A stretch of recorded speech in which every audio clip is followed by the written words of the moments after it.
اندر گھستا تھا پتھر، اتنی طاقت سے خالی کنکر کو چڑیاں چھوڑی ایسے اندر گھستا تھا جیسے کوئی رول مشین کرنے والا اندر گھسے،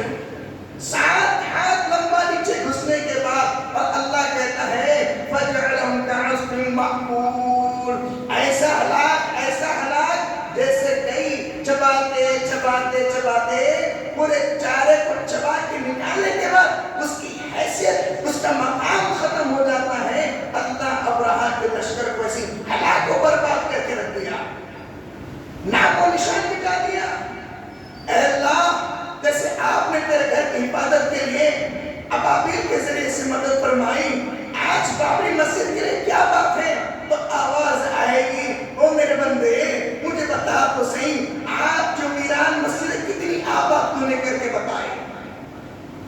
ہم بابری مسجد کے کیا روئے؟ آج بڑی بڑی مسجدیں، فجر کی نماز میں جا کے دیکھو،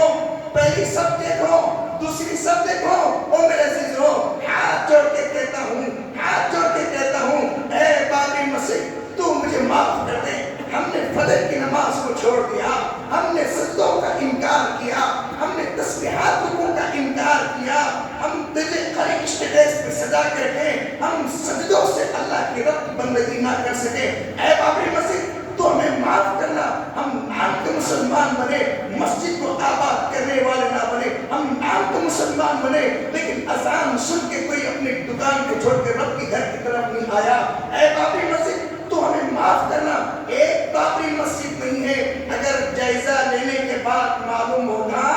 ایسے ہزاروں ہندوستانی مسجدیں بند پڑی ہوئی ہیں، کس کا روئیں گے رونا؟ اور یاد رکھو، مسجدیں آباد ہوتی ہیں نماز قائم کرنے سے، مسجدیں آباد ہوتی ہیں اللہ کی بندگی کرنے سے۔ اب جمعہ کے موقع پہ میں ایک بات بولتا ہوں، برا مت ماننا، کئی لوگ تو ایسا کہ جیسے رب کے اوپر احسان کر رہے ہیں، جمعہ کی 2 رکعت پڑھ لیے، ایک احسان کرے جیسا، کیا رب ہمارے سجدوں کا محتاج؟ کیا رب ہمارے رکوع اور تشہد کا محتاج؟ ارے کتنی غیرت کی بات ہے، کتنی شرم کی بات ہے،